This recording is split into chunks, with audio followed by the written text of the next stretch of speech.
नमस्कार प्यारे बच्चों, सभी का स्वागत है बीएससी प्रो क्लासेज में। और प्यारे बच्चों, सभी को गुड इवनिंग। और एसपी शर्मा, गुड इवनिंग भैया, गुड इवनिंग सभी को। तो आप सभी की दुआ की थोड़ी बहुत मतलब मुझे लग रही है कि आशा लग रहा है मुझे, ऐसा ऐसी उम्मीद है, ऐसी आशा है मुझे कि आप सभी ने दुआ करी है तो अपनी जो हेल्थ है थोड़ी बहुत अब सही हो गई है। अब नज़र ना लगे इस बात को, पेटेंट करवा लूंगा मैं, इस बात को नज़र ना लगे। इसलिए आप सभी दुआ भी करते रहिए ताकि अपनी हेल्थ है बिल्कुल प्रॉपर हो जाए और आपकी क्लासेज जो हैं एकदम चले शानदार जानदार, बिना रुके टुके। अब सुनो भाई, मेरी बात ध्यान सुनना। कल अपना लेक्चर नंबर फर्स्ट हुआ यूनिट नंबर सेकंड के अंदर, और हम उसके थोड़े बहुत मतलब थोड़े अंदर घुसे थे यूनिट के थोड़े बहुत।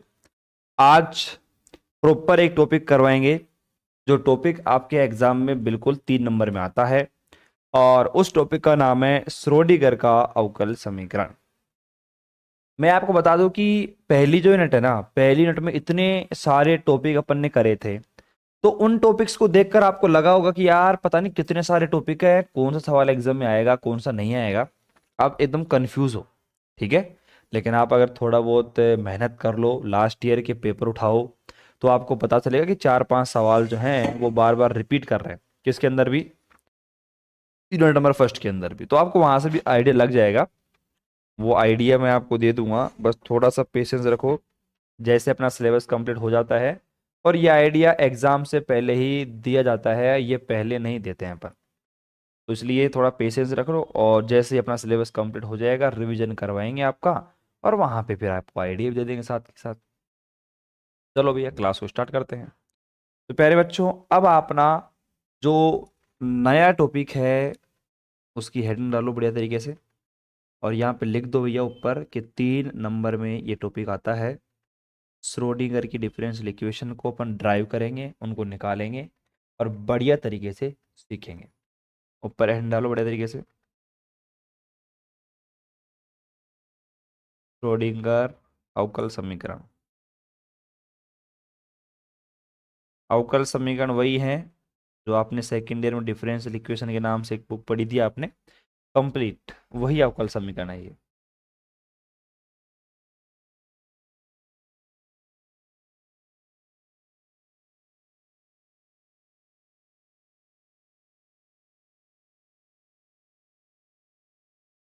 श्रोडिंगर डिफरेंशियल इक्वेशन, ठीक है। तो कल मैंने थोड़ा बहुत आपको समझाया था कि भैया क्वांटम फिजिक्स के अंदर एक फंक्शन साइन आर टी हमने लिया, क्योंकि क्लासिकल फिजिक्स में कोई भी पार्टिकल था उसका नॉर्मली वेलोसिटी निकालने के लिए एस एफ, ठीक है, ये सभी निकालने के लिए हम गति के समीकरणों का इनका यूज कर लेते। लेकिन जैसे क्वांटम में एंट्री करी, पार्टिकल की साइज बहुत छोटी हुई है, पार्टिकल की वेलोसिटी उसका वेग बहुत ज़्यादा हो गया। उस कंडीशन में फिर क्वांटम फिजिक्स में हमने एक तरंग फलन, एक वेव फंक्शन की सहायता ली, जिसे साइन आर टी के नाम से जाना जाता है।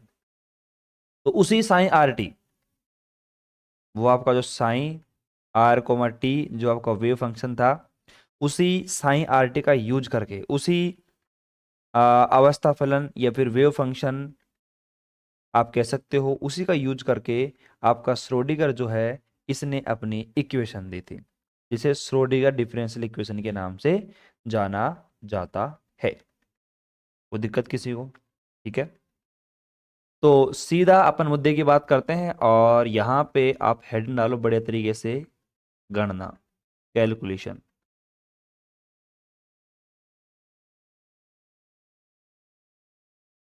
और स्टार्ट करते हैं, एक एक स्टेप को ध्यान से समझना, एक एक लाइन को, क्योंकि 3 नंबर में सवाल आता है सीधा, ठीक है। कैलकुलेशन पूछता है कि श्रोडिंगर की डिफरेंशियल इक्वेशन को समझाइए और उसको लिखिए आराम से, यही आपके एग्जाम में पूछता है। और टाइम के बाद, टाइम के बारे में बताना भूल गया मैं, टाइम का आपका जो शेड्यूल है अब यही रहेगा, 4 बजे से 4 से 5, पहले 5 से था, अब 4 से कर दिया मैंने, क्योंकि मुझे कुछ काम है 5 बजे से, तो इसलिए 4 से 5 आपका टाइमिंग रहेगा क्लास का। रेगुलर आपकी जो क्लास लाइव होंगी इसी टाइम पे होंगी, ठीक है। चलो अब यहाँ पे स्टार्ट करते हैं। सुनो भैया, कि हमारे पास जो ये वेव फंक्शन है साइन आर टी, ठीक है, इसके लिए मैं काम करूंगा। और मैंने माना कि ये जो आपका वेव फंक्शन है साइन आर टी आपका,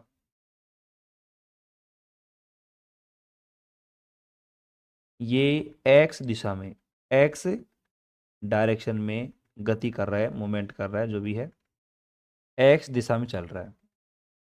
ठीक है, तो यहाँ पे आप देखो कि यहाँ sign is equal to A e की पावर माइनस का आयोटा ओमेगा टी माइनस का के एक्स। अब ये हमारे पास समीकरण नंबर फर्स्ट है। अब आप में से बहुत सारे बच्चे कहेंगे सर यहाँ पे साइन बराबर ए ई की पावर माइनस का आयोटा डब्ल्यू टी माइनस का के एक्स क्या है? भैया ये हमारे पास एक फंक्शन है, एक फलन है जो कि हम लेके चल रहे हैं। और ये मैं नहीं लेके चल रहा हूँ, श्रोडिंगर ने अपनी अवकल समीकरण को निकालने के लिए, डिफरेंशियल इक्वेशन को निकालने के लिए एक फंक्शन माना है साइन बराबर ए ई की पावर माइनस का आयोटा डब्ल्यू टी माइनस का के एक्स, जहाँ पे आप लिख सकते हो कि ए है यहाँ पे क्या है, एम्पलीट्यूड, जिसे अपन कहते हैं आयाम। लिख लो भैया, ए हमारे पास में क्या है यहाँ पे, आयाम, जिसे आप एम्पलीट्यूड के नाम से जानते हो। और यहाँ पे जो डब्लू है ये ओमेगा है, डब्लू नहीं है ये ओमेगा है, जिसे अपन कहते हैं फ्रीक्वेंसी, आवृत्ति। और इसके बाद में तो के तो हमारे पास कांस्टेंट है यहाँ पे, एक्स आपका पोजीशन है, पोजीशन वेक्टर या स्थिति सदिश आप कह सकते हो। और एक्स डायरेक्शन में काम कर रहे हैं इसलिए आप यहाँ पे एक्स लेके चल रहे हैं अपन। तो प्यारे बच्चों यहाँ पर साइन इज इक्वल टू, याद कर लो भैया, रट लो। कहने का मतलब क्या है कि यूनिट नंबर जो सेकंड है ना आपकी, यूनिट नंबर सेकंड में गिनती के 5 से 6 डेरिवेशन है। तो उन 5 से 6 डेरिवेशनों में आपको कंप्लीट काम जो है मतलब रटने का करना पड़ेगा। रटो या फिर याद कर लो, क्यों? क्योंकि कैलकुलेशन है, तो कैलकुलेशन को तो रटने का कोई सवाल नहीं है। लेकिन जैसे अब यहाँ पे ये फंक्शन आ गया साइन हमारे पास में, इसको आपको याद करना पड़ेगा। इसके बाद की जो कैलकुलेशन है वो भी एक तरीके से याद ही करनी पड़ेगी आपको। आप लिख लिख के प्रैक्टिस करो तो वो ऑटोमेटिक याद हो जाएगी, लेकिन फिर भी अपन डायरेक्ट कहें तो इसको याद ही करना पड़ेगा।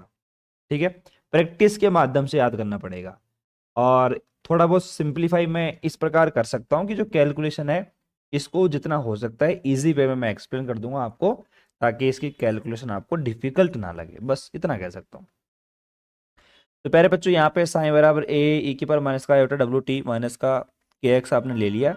अब के हमारे पास जो कांस्टेंट है उसकी वैल्यू है हमारे पास 2 पाई अपॉन में कितना है, लैम्डा। ठीक है, कितना है, 2 पाई अपॉन में लैम्डा। और आप सभी को पता होगा, अगर मैं यहाँ पे लिखना चाहूँ कि जो डी ब्रोगली आपका भाई साहब था, डी ब्रोगली, तो डी ब्रोगली के अनुसार lambda is equal to h upon p अपन पढ़ के आ चुके हैं। ठीक है, अगर मैं यहाँ से मान लीजिए कि 1 अपॉन में लैम्डा की वैल्यू निकालूं, तो पी अपॉन में एच मेरे पास वैल्यू आ गई। तो अब यहाँ पे देखो 1 अपॉन में जो लैम्डा के बराबर 2 पाई अपॉन लैम्डा है, अगर यहाँ पे 1 अपॉन लैम्डा की मैं वैल्यू को पुट करना चाहूँ तो कितना कर सकता हूँ, K equal to 2 pi P upon में एच। आई एम राइट, कोई दिक्कत नहीं है। और 2 पाई अपॉन में एच आपको पता है यहाँ पे के इक्वल टू, अगर मैं 2 पाई अपॉन में एच, देखो आपने पढ़ा होगा एच कट की वैल्यू होती है एच अपॉन 2 पाई। 1 अपॉन एच क्या हो गया हमारा, 2 पाई अपॉन में एच, तो यहाँ पे मैं लिख सकता हूँ पी अपॉन में एच कट। तो हमारे पास के का मान कितना आ गया, हमारे पास पी अपॉन में एच कट आ गया। कैसे निकाला है वो आपको दिख गए सब सब। तो सबसे पहली बात, sign equal to A e की पर माइनस का iota W T omega T minus का के एक्स। ए यहाँ पे एम्पलीट्यूड आयाम है, डब्ल्यू हमारे पास आवृत्ति फ्रीक्वेंसी है, के हमारे पास कांस्टेंट है जिसकी वैल्यू कितनी है 2 पाई अपॉन में लैम्डा। ठीक है, डी ब्रोगली के अनुसार हम जानते हैं कि लैम्डा बराबर एच अपॉन पी होता है। 1 अपॉन लैम्डा का मान पी अपॉन में एच हो गया। और यहाँ पे लिख लो भैया एच कट बराबर क्या होता है, एच अपॉन 2 पाई। तो 2 पाई/h की वैल्यू कितनी हो जाएगी, h कट। तो p/h कट हमने k की वैल्यू यहाँ पे निकाल ली है। तो बताओ यहाँ पे कोई दिक्कत, यहाँ तक किसी को दिक्कत है क्या? नहीं है किसी को दिक्कत? अब सुनना, अब मेरी बात ध्यान से सुनना भैया, सुनो। एनर्जी की वैल्यू क्या होती है? अगर मैं बात करूं ऊर्जा, E बराबर एच न्यू। अगर मैंने यहाँ पे ऊपर नीचे 2 पाई से मल्टीप्लाई किया तो देख लो, मैं मना थोड़ी कर रहा हूँ। E बराबर 2 पाई न्यू और मल्टीप्लाई में h/2 पाई। ऊपर नीचे मैंने 2 पाई से मल्टीप्लाई किया है और कुछ भी नहीं किया। अब ध्यान सुनना, ये जो वैल्यू होती है W की, W या फिर ओमेगा बोल दो, ओमेगा बराबर 2 पाई नी होती है। ओमेगा की वैल्यू होती है W बराबर 2 पाई न्यू, ठीक है। और अब यहाँ पे अगर हमारे पास में ओमेगा बराबर 2 पाई न्यू, जो कि आपकी फ्रीक्वेंसी होती है, मतलब आवृत्ति जिसे अपन कहते हैं, तो ई बराबर, अगर मैं ई बराबर वैल्यू निकालूं तो यहाँ पे ई बराबर कितना आ गया, ई बराबर वैल्यू आ गई आपकी ओमेगा/h, ठीक है, ओमेगा/h। और ध्यान सुनो ध्यान से, अगर मैं ओमेगा/h कट लिख दूं तो और भी अच्छा रहेगा, क्योंकि h/2 पाई, h/2 पाई की वैल्यू कितनी होती है, h कट। तो ये हमारे पास E बराबर ओमेगा/h कट भी वैल्यू निकल के आ गई। तो जो भी मैंने कैलकुलेशन की है अभी, इसको ध्यान से समझ लो भैया। और अगर यहाँ पे आप ओमेगा की वैल्यू निकालना चाहो, ओमेगा बराबर E/h कट आप निकाल सकते हो। अब बच्चे कंफ्यूज है कि सर आप करना क्या चाहते हो, मतलब किस प्रकार से क्या कर रहे हो, हमें तो कुछ पता नहीं चल रहा, कौन सी वैल्यू कहाँ पे ले रहे हो, कभी क्या कर रहे हो, कभी क्या कर रहे हो, कुछ नहीं है। मेरी बात सुनना, हमने कैलकुलेशन स्टार्ट की यहाँ से, साइन RT से। भैया sine is equal to A multiply में e⁻ का आयोटा ओमेगा टी माइनस का के एक्स, समीकरण नंबर 1 आपका, ठीक है।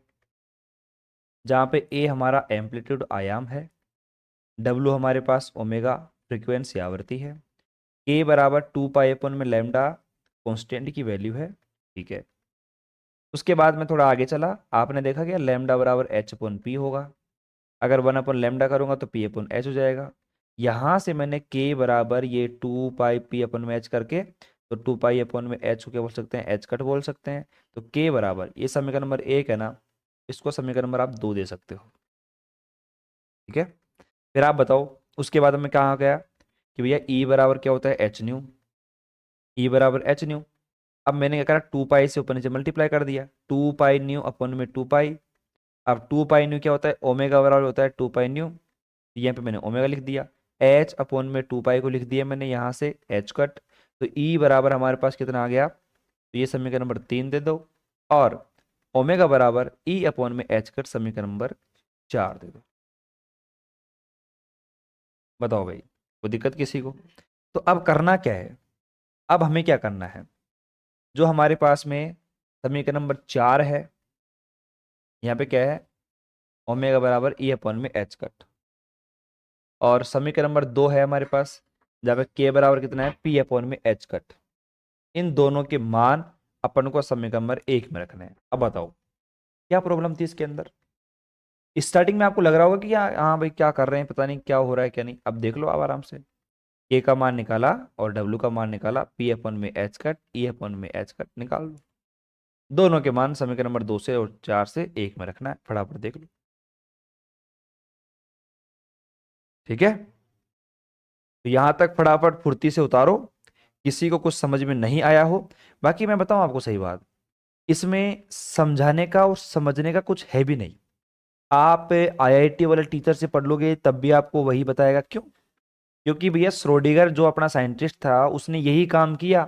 अब उसकी डेरिवेशन को हम बदल तो सकते नहीं है, जो चीज यहाँ पे लिखी हुई है उसको केवल एक्सप्लेन कर सकते हैं, और इससे बढ़िया एक्सप्लेन तो कोई कर नहीं सकता मेरे हिसाब से। तो आराम से देख लो, यहाँ से उतार के स्टार्ट करो, यहाँ तक उतार लो, फिर अपन आगे चलते हैं, वैल्यू को पुट करते हैं, फिर आगे इसकी जो डिफरेंशियल इक्वेशन है उसको बनाते हैं, चलते हैं आगे।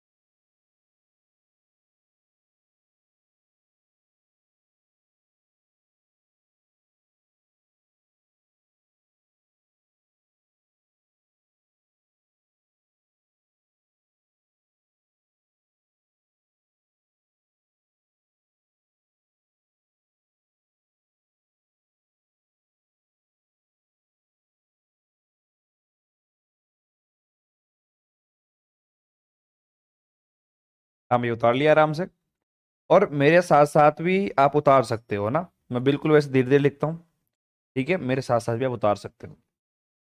तो अब समीकरण नंबर 3 का और 4 का मान कहाँ रखना है भैया, एक में रखना है। तो मैं जैसे रखता जाऊं मान देखते जाना फटाफट से, क्योंकि समझाने का कुछ इसमें है नहीं। जहां पे समझाने का पोर्शन होगा वहां पे मैं 4 बार मैं खुद ही समझा दूंगा, आपको पूछने की और कहने की जरूरत ही नहीं है, ठीक है। प्यारे बच्चों, समीकरण 1 में यहां पे लिख रहा हूं भैया मैं पर्सनली, समीकरण 1 में 3 व 4 से मान रखने पर, 3 नहीं था शायद 2 था मेरे हिसाब से ना, और देख लेना 2 और 4 से रख देना, 2 व 4 से मान रखने पर, मान रखने पर। अब देखो भैया क्या होती है, वैल्यू बनती है यहाँ पे, साइन इज इक्वल टू आपके पास वैल्यू थी, ठीक है, और उसके बाद साइन इज इक्वल टू हमारे पास देखो ए की पावर माइनस का आयोटा, अंदर ब्रैकेट मैंने बंद किया, और ध्यान रखना ये हमारे पास ए की पावर माइनस का आयोटा है ना, ये वैल्यू कहाँ पे है, पावर में है।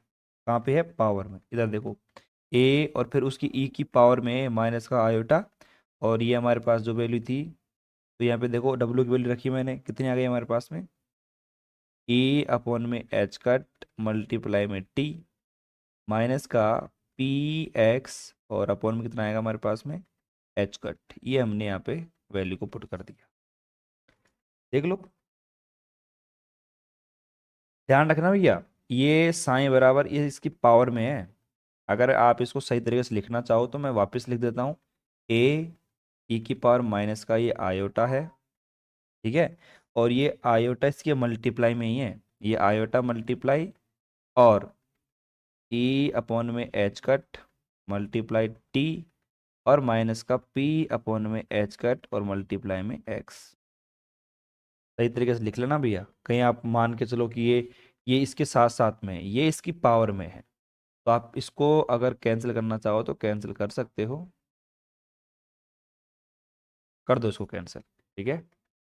सही तरीके से समझो, समीकरण नंबर हमारे पास ये आ गया 5, ठीक है, और समीकरण 5 का, इक्वेशन 5 का आपको क्या करना है, यहाँ पे टी के रेस्पेक्ट में डेरिवेटिव करना है, किसके रेस्पेक्ट में, टी के रेस्पेक्ट। तो यहाँ पे देखो derivative with respect to T, तो ये फटाफट देखो, ये हमारे पास में डी साइन अपॉन में डी टी, ठीक है। अब यहाँ पे थोड़ा अपन आगे चलते हैं, D sign upon D T is equal to, ये हमारे पास में आ गया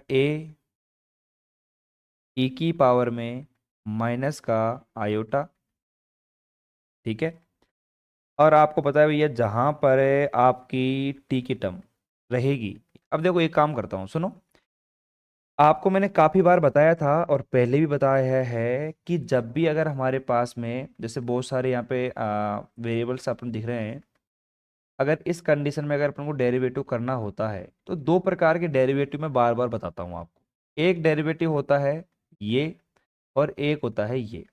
इन दोनों के बारे में शायद बच्चों को अभी भी पता नहीं है कि क्या होते हैं। फर्स्ट ईयर के अंदर आपने सीखे होंगे पार्शियल डेरिवेटिव और टोटल डेरिवेटिव, पार्शियल डेरिवेटिव का मतलब ये होता है कि जब अपन को किसी भी, जैसे मान लीजिए कि यहाँ पे एक्स वाई और जेड तीन वेरिएबल है, और जब तीन वेरिएबल होंगे तो उस टाइम पे अपन को यहाँ पे स्मॉल डी यानी कि आंशिक अवकलन का यूज करना पड़ेगा। और जब केवल और केवल एक वेरिएबल प्रेजेंट हो, जैसे एक्स है, वहां पे टोटल डेरिवेटिव का यूज करते हैं। यहाँ पे देखो इसको अपन यूज करते हैं, पार्शियल डेरिवेटिव का यूज करते हैं। देखो ये पार्शियल डेरिवेटिव मैंने यूज किया, और मैंने क्या कहा कि मैंने ओनली टी के रेस्पेक्ट में यहाँ पे पार्शियल डेरिवेटिव किया है। किसके रेस्पेक्ट में? ओनली टी के रेस्पेक्ट में। तो अब ये बताऊं आपको मैं, ये मैंने पार्शियल इसलिए किया है क्योंकि अब ये जो आपकी इक्वेशन दिख रही है, इस इक्वेशन में केवल और केवल मेरा दोस्त कौन है? ओनली टी है। उसके अलावा मैं किसी को भी नहीं जानता, सारे क्या हैं? कांस्टेंट हैं। तो मैं यहाँ पे अगर लिख दूं आगे partial derivative with respect to, यहाँ पे लिख दूं भैया मैं, जैसे मैंने लिखा partial derivative with respect to T, तो डी साइन पर में D T is equal to A e की पावर माइनस का, अब देखो ए ई की पावर, अब ई की पावर एक्स का तो डेरिवेटिव ई की पावर एक्स ही होता है। तो भैया मैं पूरी वैल्यू को दोबारा मुझे लिखना पड़ेगा, ये मैंने लिख दी माइनस का पी अपॉन में एच कट, और ये आपका एक्स। अब मल्टीप्लाई में जो मैं लिख रहा हूं उसको ध्यान से सुनना। अब देखो ई की पावर एक्स का तो डेरिवेटिव हो चुका, अब अपन डेरिवेटिव करेंगे टी का। किसे करेंगे? टी का। तो आप देखो यहाँ पे पी अपॉन में एच कट एक्स, तो यहाँ पे देखो टी से कोई मतलब ही नहीं है। देख लो आप, यहाँ पे टी का कोई टर्म दिख रहा है कि आपको? नहीं दिख रहा, ये तो जीरो हो गया। यहाँ पे देखो ये टी का हमारे पास क्या हुआ? वन बन गया। फिर यहाँ पे क्या बचा? देखो ये बच गया माइनस का आयोटा बच गया, और ई बच गया अपॉन में एच कट बच गया।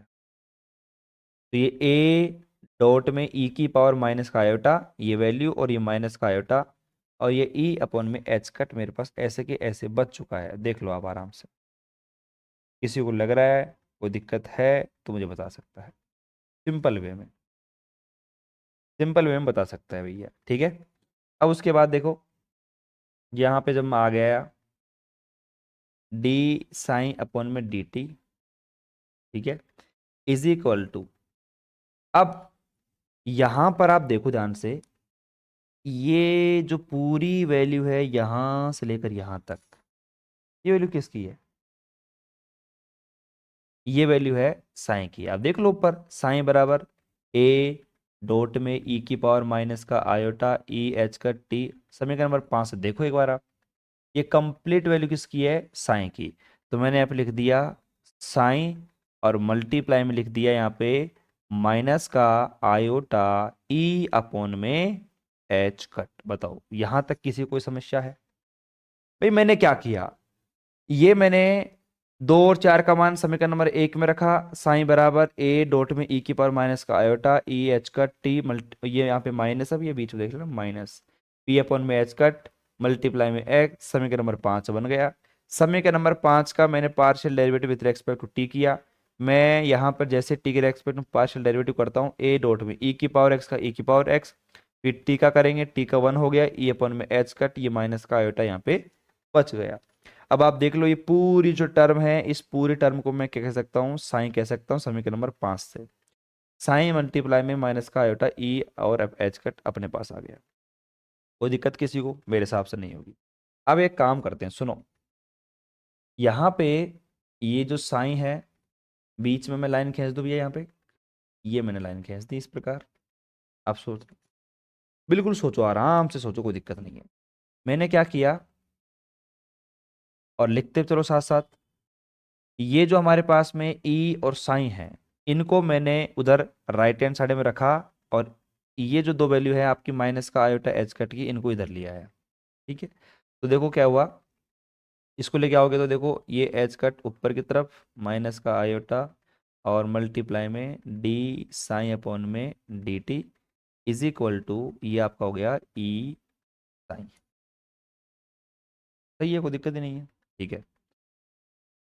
अब मुझे एक बात बताओ, एक छोटी सी कहानी बताऊं आपको मैं, एक छोटी सी कहानी है आयोटा की। क्या कहानी है भैया?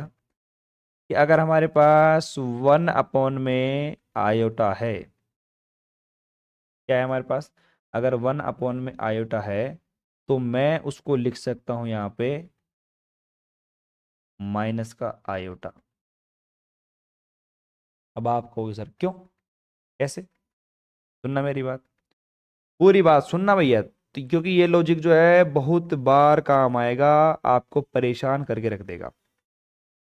अभी आप देखो यहाँ पे, इसको पर्सनली एक नोट बना के लिख लेना भैया, पर्सनली, ठीक है। अब आप देखो यहाँ पे क्या है, एच कट और माइनस है और आयोटा है, ठीक है। अब मैंने क्या किया, ध्यान सुनना, मैंने चुपचाप इस कैलकुलेशन को यहाँ पे किया, तो मैंने लिख दिया यहाँ पे प्लस का आयोटा एच कट और डी साइन अपॉन में आपका वही डी टी और इज इक्वल टू आपका वही ई साइन हमारे पास आ गया, ठीक है। एक मिनट को, एक कॉल आ रहा है अर्जेंट, मैं कॉल अटेंड करता हूँ।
हाँ भाई, तो अब ध्यान से सुनो, आगे क्या बोल रहा था मैं। अब यहाँ पे बात यहाँ पे आती है कि ये iota h cut d sign upon D t बराबर मैंने ई साइन लिख दिया, लेकिन अब दिक्कत यही है कि यार ये माइनस का आयोटा है, मैं इसको ऊपर भी ले गया, प्लस भी बन गया, क्या कहानी है भैया, समझाओ। पहले बच्चों मुझे एक बात बताओ, आयोटा की वैल्यू क्या होती है, अंडर रूट माइनस का 1। आयोटा स्क्वायर की वैल्यू क्या होती है, माइनस का 1। आयोटा क्यूब की वैल्यू की बात करूं तो मैं लिख सकता हूं यहाँ पे आयोटा, इसको लिख सकता हूं मैं आयोटा स्क्वायर मल्टीप्लाई में आयोटा, और आयोटा स्क्वायर का मान कितना था, माइनस का 1, तो मैं लिख सकता हूँ माइनस का आयोटा लिख सकता हूँ इसको, ठीक है। उसके बाद अगर मैं आयोटा की पावर 4 की बात करूं तो इसकी वैल्यू होती है 1।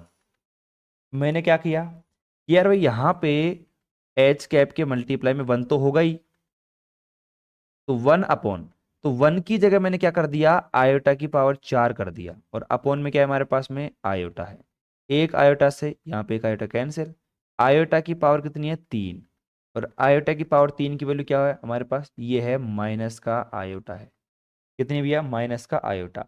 अब आप देखो, जैसे ही मैंने माइनस का आयोटा लिखा, आपको पता है माइनस एक पहले से प्रेजेंट है इसके पास, तो ये माइनस और ये माइनस कैंसिल हो जाएंगे और ये आपका आयोटा ऊपर आ जाएगा। बताओ भाई, कॉन्सेप्ट एकदम क्लियर पानी की तरह, दोबारा बताऊं एक बार। अरे भैया कुछ भी नहीं है, 1 अपॉन में आयोटा है, ये इस माइनस को भूल जाओ, इस माइनस को प्लस कर लो और यहाँ लगा दो माइनस, बात तो बराबर ही है। अब एक बात सुनो, 1 अपॉन में आयोटा को मैंने जब चेंज किया, सुनना, आयोटा की वैल्यू अंडर माइनस का 1, आयोटा स्क्वायर माइनस का 1, iota cube, iota square multiply iota लिख सकते हैं, आयोटा स्क्वायर 1 माइनस का 1 हो गया, और ये माइनस का आयोटा आपका आ गया। आयोटा की पावर 4 की वैल्यू 1 होती है, आयोटा की पावर 4 की वैल्यू 1 होती है, तो देखो एच कट के मल्टीप्लाई 1 तो है ही, 1 की जगह मैंने रख दिया आयोटा की पावर 4, अपॉन में आयोटा भी है, ये कैंसिल, आयोटा की पावर 3 बचा। आयोटा की पावर 3 की वैल्यू कितनी होती है, ये यहाँ से मैंने, ये माइनस का आयोटा, ये हमारे पास माइनस का आयोटा, माइनस आगे से पहले से ही है, ये आपका ऊपर आयोटा एच कट अपने पास आ गया। अब कोई दिक्कत नहीं होनी चाहिए, अभी भी समझ में नहीं आया तो फिर आपको पढ़ाई छोड़ देनी चाहिए, ठीक है। चलो, तो प्यारे बच्चों, अब यहाँ पे हमारे पास आयोटा एच का D sign upon D t बराबर में ई साइन मेरे पास निकल के आ गया, ठीक है। अब आपका जो फंक्शन है, आपको पता है हम क्या लेके चल रहे थे, साइन आर कोमा टी के लिए काम कर रहे थे, लेकिन आपने एक छोटी सी बात लिखी थी कि मैं एक्स डायरेक्शन के लिए काम कर रहा हूँ, तो जब एक्स डायरेक्शन में काम कर रहे हो ना, तो ये साइन आर टी जो है आपका वो चेंज हो जाएगा साइन एक्स ई के अंदर। ठीक है, ये आप ध्यान रखना इस चीज का। तो यहाँ पे अब देखो क्या लिख सकते हो आप, इसकी जगह लिख सकते हो हमारे पास iota h cut d psi x comma t और अपॉन में डी टी बराबर में e psi x comma t लिख सकते हो आप। ये हमारे पास समीकरण नंबर 5 तो वहां पे आ गया, ये समीकरण नंबर 6 आप दे सकते हो। बताओ भाई, किसी को किसी प्रकार कोई समस्या है? ठीक है, अब यहाँ पे ये समीकरण नंबर 6 आ गया आपके पास। ठीक है, अब एक बात सुनना मेरी बात। अब यहाँ पे समीकरण नंबर जो हमारे पास में निकल के आया था 5, ये रहा ऊपर की तरफ देखो, समीकरण नंबर 5 ही देखो, ये रहा sign is equal to A e की पावर माइनस का iota E H cut minus का पी एच कट और ये मल्टीप्लाई में एक्स, समीकरण नंबर 5।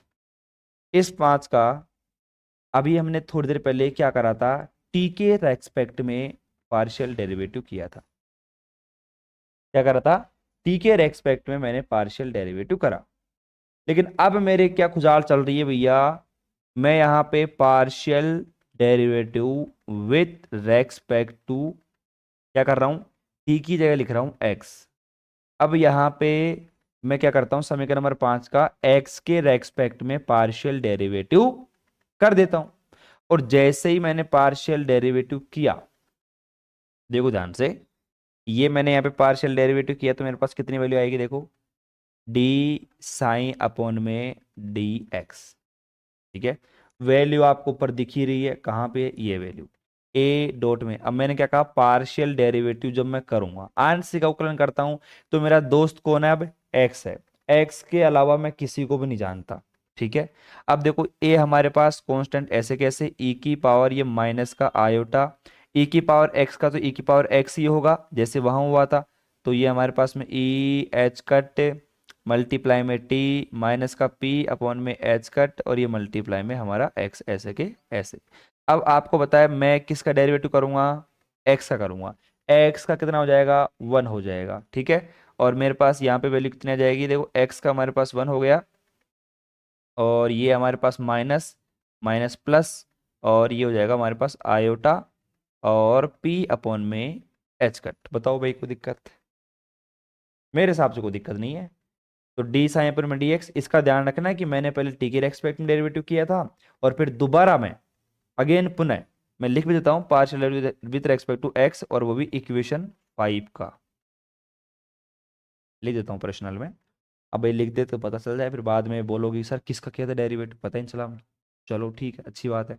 अब समीकरण नंबर 5 का मैंने पार्शियल डेरिवेटिव कर दिया एक्स के रेस्पेक्ट में, डी साइन पर में डी एक्स मेरे पास आ गया। एक काम करूं मैं, अगर एक काम करूं तो मैं यहाँ पे इस सब इक्वेशन का, ये जो अपने पास में डी साइन अपन में डी एक्स है, इसका डबल डेरिवेटिव कर दूं तो डी टू साइन अपन में मैं डी एक्स स्क्वायर, मतलब एक्स के रेस्पेक्ट में मैंने दोबारा से इसका पार्शियल डेरिवेटिव कर दिया।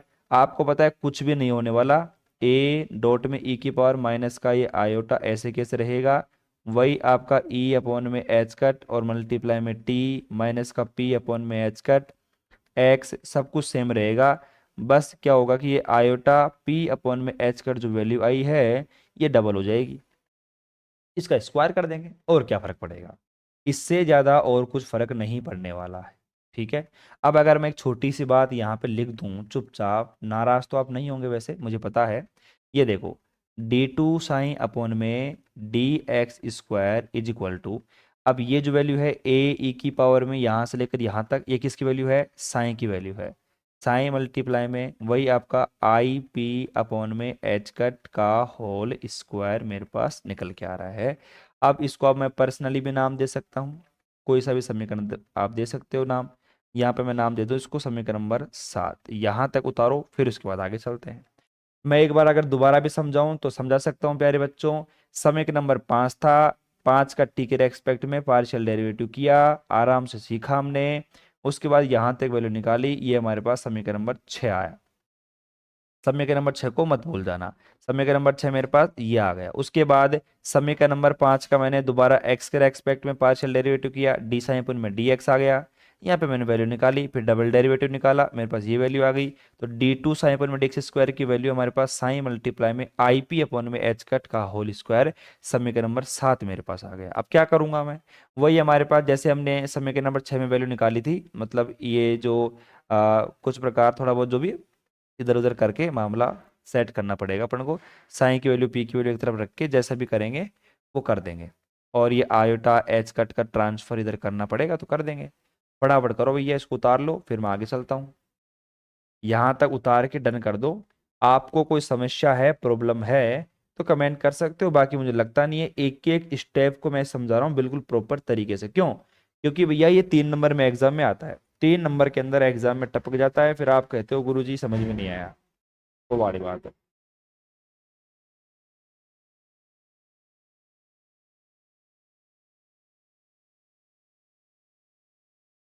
फटाफट यहाँ तक उतार लो, बाकी मेरे साथ उतार भी लिया होगा क्योंकि मैं बिल्कुल स्लो स्लो लिख रहा हूँ, आपको बोल भी रहा हूँ कि मेरे साथ साथ उतार भी लीजिएगा।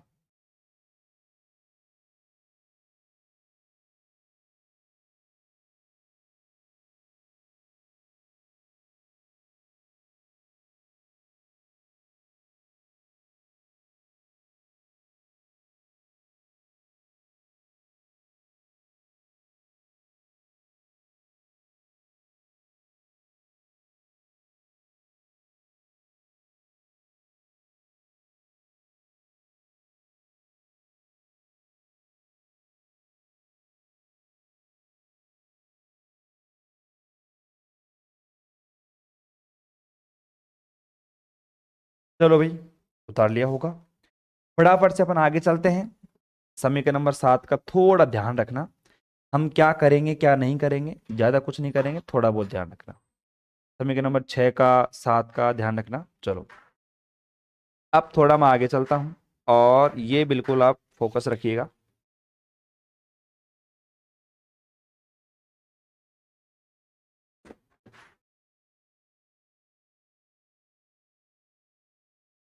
हाँ भाई, सुनो ध्यान से। अब समीकरण नंबर जो 7 पीछे आया था उसका थोड़ा बहुत हम कुछ ट्रांसफर करते हैं। देखो वहां पे क्या था हमारे पास में, जैसे मैं उसको लिख ही देता हूँ उस वैल्यू को ना, ताकि आपको दिख जाए। d2 साइन अपॉन में क्या है हमारे पास, dx square is equal to IP upon में एच कट का होल स्क्वायर, और ये हमारे पास में मल्टीप्लाई में साइन। ये समीकरण नंबर आपका 7 था। हमने देखो यहाँ पे इसका स्क्वायर किया, आपको बताया आयोटा स्क्वायर मेरे पास में क्या होता है, -1 होता है। क्या होता है, -1। यहाँ पे लिख लो भैया, पर्सनली आयोटा स्क्वायर की वैल्यू होती है -1। यहाँ पे ओपन करोगे वैल्यू तो इसको इधर ही लिया हुआ आप, है ना।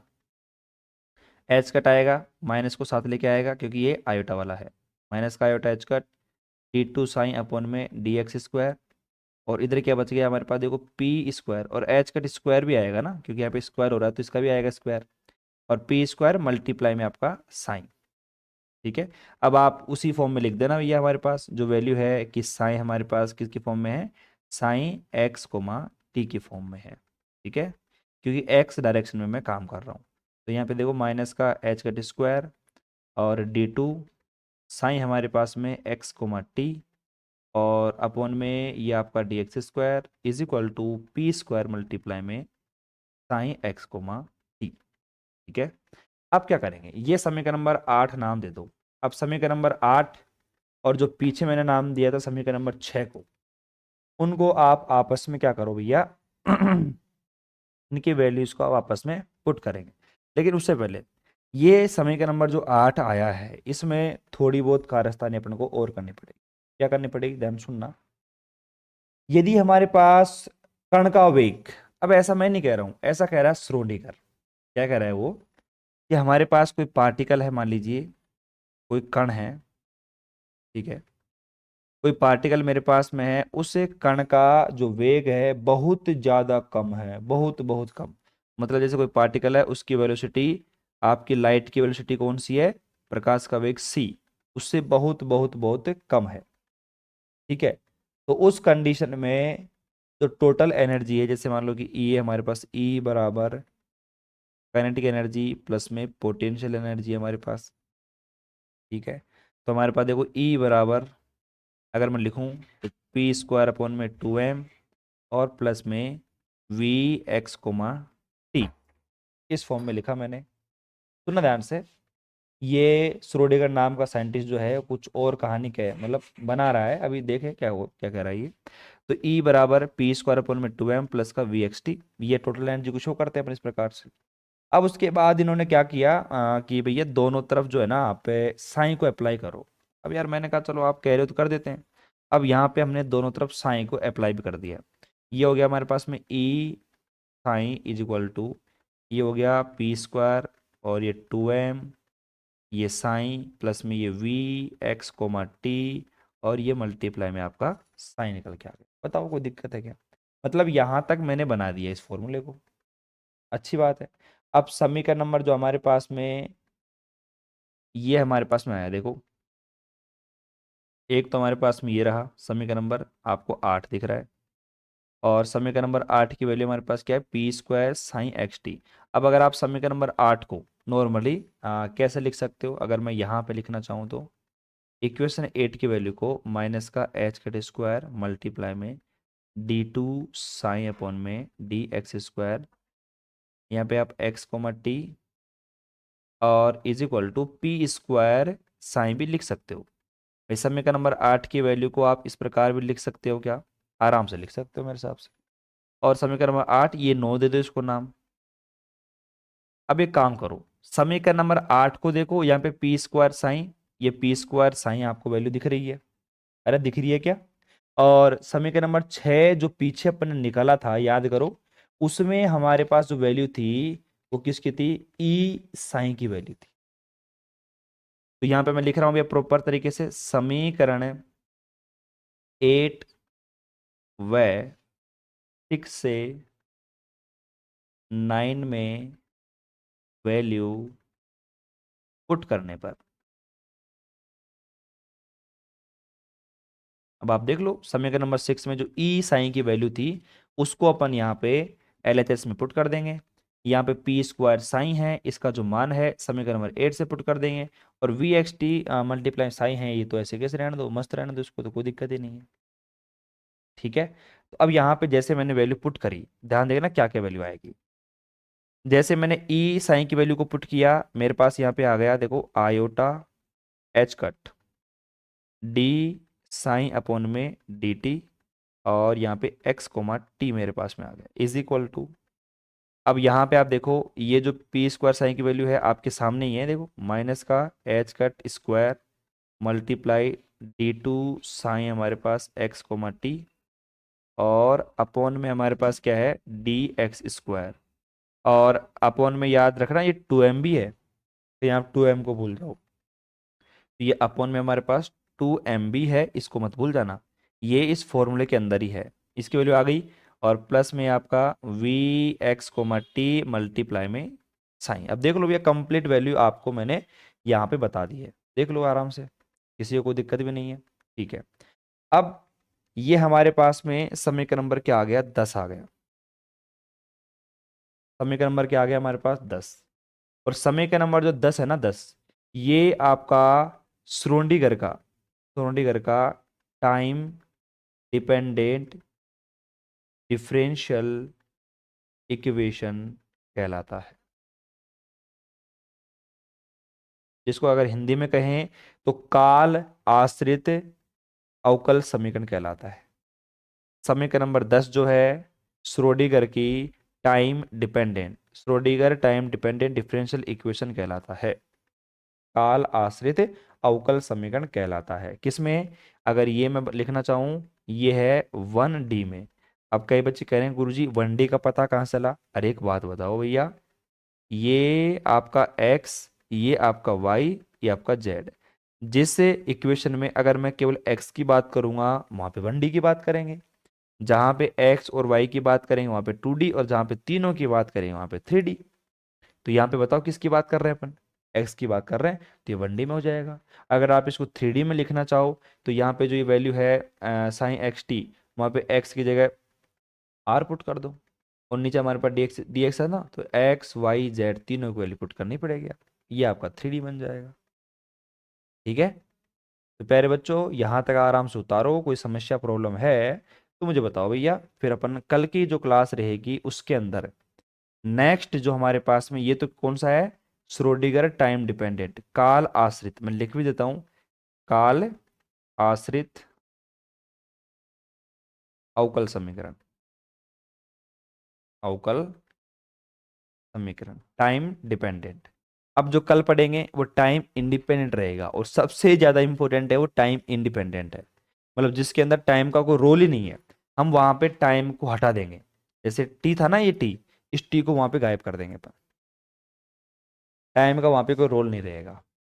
तो बताओ, ये पूरी डेरिवेशन में कहीं पे मेरे साथ कोई दिक्कत नहीं है। बस अपना जो आपने तरंग फलन माना था साइन, बस उसको मान लेना। उसको मानने के बाद अपन ने किस प्रकार से डब्ल्यू की वैल्यू निकाली, के की वैल्यू निकाली, वहां पे पुट करी, फिर उसके बाद उस इक्वेशन का अपन ने टी के रेस्पेक्ट में डेरिवेटिव करा, फिर मैंने एक्स के रेस्पेक्ट में डेरिवेटिव करा, ठीक है। उसके बाद में आपने थोड़ी बहुत वैल्यू को चेंज किया, फिर यहाँ पे ये कॉन्सेप्ट लगाया श्रोडिंगर ने कि हमारे कोई पार्टिकल है जिसकी वेलोसिटी बहुत कम है, किससे, प्रकाश के वेग से। उस कंडीशन में एनर्जी का जो मान है के ई प्लस में पी का मान निकाला, फिर हमने साइन को अप्लाई करा, इसकी वैल्यू आपने यहाँ पे रख दी, फिर यहाँ पे इसकी वैल्यू यहाँ पे रख दी, आपका श्रोडिंगर का टाइम डिपेंडेंट डिफरेंशियल इक्वेशन आ गया।